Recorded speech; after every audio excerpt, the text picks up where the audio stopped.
Pourquoi s'exhiber est la pire chose que vous puissiez faire. Machiavel.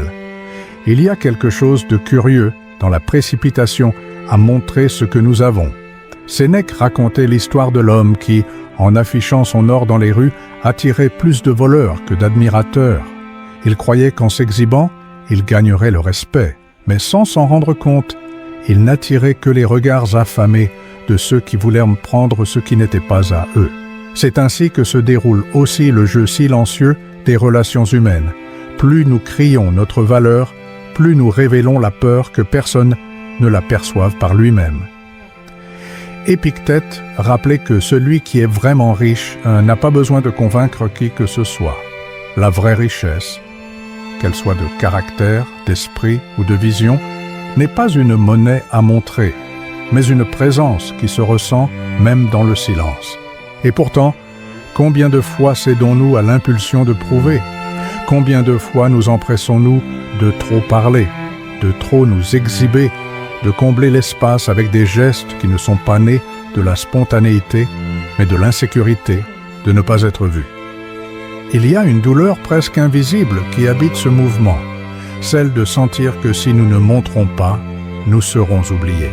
C'est une blessure silencieuse qui pousse l'âme sur scène même lorsqu'elle voulait juste se reposer dans le public. Nous croyons que la présence se construit avec du bruit, que la pertinence se maintient par une exposition constante, comme si chaque instant de silence était un pas vers la disparition. Mais, paradoxalement, c'est le silence qui, souvent, fait grandir la présence. L'illusion dangereuse est de confondre le mouvement avec le sens, comme le voyageur qui court de ville en ville juste pour collectionner des tampons sur son passeport, mais qui ne reste jamais assez longtemps pour connaître l'essence de chaque endroit. Nous en venons à traiter nos réalisations et nos vertus comme des pièces dans une vitrine. Nous oublions que ce qui est montré tout le temps devient banal. L'extraordinaire n'est extraordinaire que parce qu'il est rare, parce qu'il garde un certain mystère, parce qu'il ne se donne pas entièrement d'un coup. Et peut-être que la vraie valeur réside justement dans cela, ne pas avoir besoin d'exhiber quoi que ce soit pour qu'elle existe. Comme la racine profonde qui maintient l'arbre debout sans jamais se montrer, ou la flamme protégée à l'intérieur d'une lampe à huile qui illumine sans chercher d'applaudissements. La grandeur silencieuse ne se presse pas, n'implore pas, ne crie pas. Elle est simplement l'exhibition comme piège émotionnel. Le besoin de prouver sa valeur est comme un puits sans fond. Plus on y déverse, plus il en exige. Au début, cela semble innocent, un geste de plus, un mot bien placé, un exploit dont nous espérons qu'il sera reconnu. Mais nous nous rendons vite compte que, sur ce chemin, chaque tentative d'affirmer notre importance se transforme en un rappel de notre propre insécurité. Ce qui aurait pu susciter le respect commence à générer quelque chose de plus proche de la pitié, voire de l'ennui. Sénèque disait que rien n'est plus vide que la gloire conquise par le regard des autres, parce que ce type de gloire ne repose pas sur ce que nous sommes, mais sur ce que nous parvenons à convaincre les autres que nous sommes. C'est comme vivre dans une maison faite de miroirs. Tout semble grandiose jusqu'à ce que la lumière change et révèle les fissures. Et plus nous nous habituons à rechercher ce reflet, plus nous devenons fragiles face au moindre regard de désapprobation. Je pense à l'histoire d'un artiste que j'ai connu. Il peignait par passion, des couleurs vives, des traits intenses, des scènes qui semblaient respirer sur la toile. Au début, chaque tableau était un morceau d'âme, et chaque coup de pinceau, un dialogue avec quelque chose de plus grand que lui. Mais avec le temps, son art a commencé à naître non pas de ce qu'il ressentait, mais de ce qu'il croyait être vendable. Les couleurs ont perdu de leur profondeur. Les tableaux ont commencé à ressembler à des répétitions calculées, et son regard ne portait plus la même étincelle. Il ne peignait plus pour s'exprimer, il peignait pour être applaudi, et à ce moment, son art a cessé de lui appartenir. C'est le piège de l'exhibition. Échanger l'essence contre l'apparence. À court terme, elle peut attirer les regards. À long terme, elle vide. Parce que l'attention achetée par l'excès n'est pas solide. Elle se dissipe dès que quelque chose de plus bruyant, de plus tape à l'œil apparaît. C'est le destin de celui qui s'appuie sur l'approbation d'autrui. Vivre à la merci du prochain jugement, de la prochaine comparaison, de la prochaine mode. Le danger réside dans le fait de ne pas se rendre compte que, dans la quête de prouver notre valeur, nous finissons par oublier ce qui nous donne vraiment de la valeur. Et, quand cela arrive, le silence que nous craignons tant finit par nous rattraper d'une manière bien plus douloureuse. Le paradoxe de l'excès, quand en montrer trop, réduit la valeur. Il existe un principe silencieux dans le jeu du pouvoir que Machiavel comprendrait bien, un pouvoir perçu comme absolu et plus craint qu'un pouvoir qui implore d'être reconnu.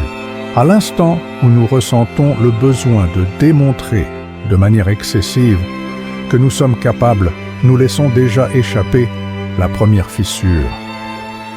C'est comme si l'acte même de s'exhiber était l'aveu que la chose n'est pas aussi solide que nous aimerions le faire croire. La valeur, comme les bijoux rares, se nourrit de la rareté. Une pierre précieuse exposée tous les jours dans la vitrine de n'importe quel coin de rue cesse rapidement d'être admirée. Le regard s'y habitue, l'enchantement se dilue, et ce qui suscitait autrefois de la fascination devient juste une partie du décor. Il en va de même pour nos vertus, nos talents et nos réalisations. Quand ils sont transformés en un spectacle constant, ils perdent l'aura de rareté qui les rendait spéciaux. Combien de fois, poussés par l'anxiété d'être compris, donnons-nous des explications inutiles? Combien de fois, avant même d'être interrogés, étions-nous déjà en train de défendre quelque chose que personne n'avait attaqué? C'est le paradoxe de l'excès. En essayant de trop prouver, nous finissons par donner des indices sur nos insécurités. C'est comme si, à chaque mot de plus, une couche de mystère se défaisait. Le vrai pouvoir, au contraire, ne crie pas. Il s'impose par le poids de ce qui n'a pas besoin d'être dit. C'est le vent qui sculpte la pierre sans jamais se montrer entièrement. C'est la mer qui n'a pas besoin de prouver sa profondeur à chaque vague. C'est la présence qui n'a pas besoin de projecteur pour être ressentie. Au fond, la force qui demeure est celle qui se garde. Trop montrer, c'est inviter l'autre à réduire ce qu'il voit à ce qu'il comprend. Garder l'essentiel, c'est permettre à l'autre de sentir qu'il y a plus, beaucoup plus, que ce qui peut être vu. Et ce plus est ce qui soutient la vraie autorité, le silence comme stratégie d'autorité. Il y a un poids différent dans les mots qui surgissent après un long silence. C'est comme si chaque syllabe portait la densité du temps qui l'a précédé. Marc Aurèle disait que ne parler que du nécessaire transforme le silence en quelque chose de plus respecté que 1000 discours. Et pourtant, nous vivons à une époque où le vide de la pause est confondu avec la faiblesse et l'excès de son avec la force. Le vrai silence n'est pas une absence, c'est une présence mesurée. C'est le regard qui n'a pas besoin de se justifier. C'est le choix conscient de ne pas s'engager dans de petites batailles pour conserver son énergie pour les guerres qui comptent. C'est comme le lac qui reflète le mieux quand il n'est pas agité. Ce n'est que lorsque la surface se calme que nous pouvons voir le ciel entier dedans, sans distorsion. Il en va de même pour l'autorité. On ne l'aperçoit pleinement que lorsqu'il n'y a pas d'effort visible pour l'imposer. Il y a une rupture d'attente puissante dans ce type de posture. On s'attend à ce que la personne de valeur soit toujours en mouvement, toujours en train de répondre, toujours en train de réaffirmer ce qu'elle est.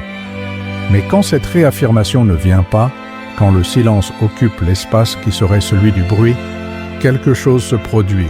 L'autre commence à combler les lacunes avec sa propre imagination. Et l'imagination est, presque toujours, plus intense que n'importe quelle exhibition. Le silence est aussi un filtre. Il révèle qui cherche réellement à comprendre et qui ne cherche qu'une stimulation immédiate. Celui qui est gêné par l'absence n'est généralement pas intéressé par les sens. Celui qui reste trouve dans le silence une forme de dialogue plus profonde que les mots. Et paradoxalement, c'est en refusant de se précipiter pour s'expliquer que la valeur grandit. Parce que l'autorité qui se construit dans le silence ne dépend pas de convaincre. Elle se maintient dans ce qui est déjà, dans ce qui existe déjà. même si personne ne regarde. La reconstruction interne qui élimine le besoin de prouver. Ce qui maintient quelqu'un debout n'est pas la hauteur de ses murs, mais la profondeur de ses fondations. La vraie sécurité ne naît pas du regard externe, mais du sol ferme sur lequel l'âme elle-même repose. C'est la forteresse invisible, faite de valeurs, de convictions et de clarté de but, qui maintient un homme inébranlable face aux applaudissements ou aux critiques. Quand cette fondation interne est ferme, le besoin de prouver quoi que ce soit disparaît simplement. Il y a ceux qui passent leur vie à essayer d'ériger des tours pour être vus de loin, croyant que la hauteur est synonyme de force. Mais ces tours, sans racines profondes, tombent au premier coup de vent fort. La reconstruction interne est différente. Elle n'est pas érigée pour être exhibée, mais pour soutenir. Elle est silencieuse, patiente, presque imperceptible aux yeux de celui qui recherche le spectacle. Cependant, c'est justement cette invisibilité qui la rend à l'abri des marées d'approbation et de rejet. Le processus commence par un déplacement subtil. Cesser de se demander « Que vont-ils penser de moi ?» pour se demander « Que je pense de moi ?» Cette inversion est la clé. Elle supprime l'anxiété de conquérir la reconnaissance et rend l'autonomie sur sa propre valeur. C'est comme garder un secret qui n'a pas besoin d'être révélé pour exister. Il reste entier, même sans témoin. Quand nous arrêtons de mesurer notre importance au reflet dans les yeux des autres, quelque chose change dans le rythme de la vie. Nous marchons plus lentement, mais plus fermement. Nous parlons moins, mais avec plus de poids. Et ce changement se ressent même s'il n'est pas annoncé. La force qui naît de l'intérieur ne cherche pas de scène. Elle illumine même quand personne ne regarde. Au final, la reconstruction interne ne consiste pas à se protéger du monde, mais à créer un espace si solide que rien d'extérieur ne puisse en devenir le propriétaire. Et c'est dans cette possession de soi que réside la liberté la plus rare, la valeur qui ne se vend pas. Certaines choses ne peuvent tout simplement pas être mises en vente, non pas parce qu'elles n'ont pas de prix, mais parce qu'elles perdraient leur sens si elles pouvaient être achetées. Sénèque rappelait que la vraie grandeur se ressent, elle ne s'annonce pas. C'est une présence qui n'a pas besoin d'étiquette, une force qui n'exige pas de certificat. Quand quelque chose est authentique, il ne dépend pas d'une vitrine pour exister. S'exhiber, c'est dépendre. Rester entier, c'est choisir.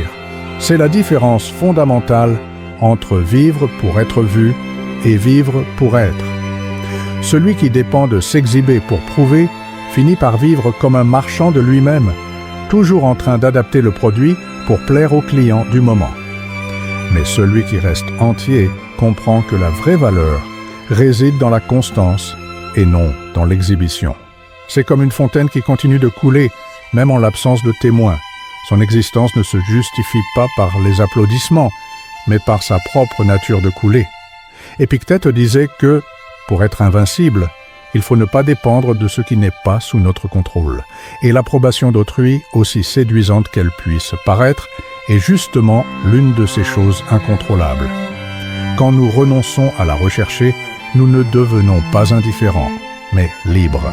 Et cette liberté n'est pas bruyante. Elle est silencieuse, comme une flamme qui brûle constamment, même quand personne n'est là pour voir sa lumière. Au final, la question qui résonne est simple mais immense. Si personne ne pouvait voir, qu'est-ce qui aurait encore de la valeur pour vous? Peut-être que la réponse révélera ce qui mérite vraiment d'être protégé, parce que ce qui résiste à l'absence d'applaudissements est ce qui a du sens même dans l'obscurité.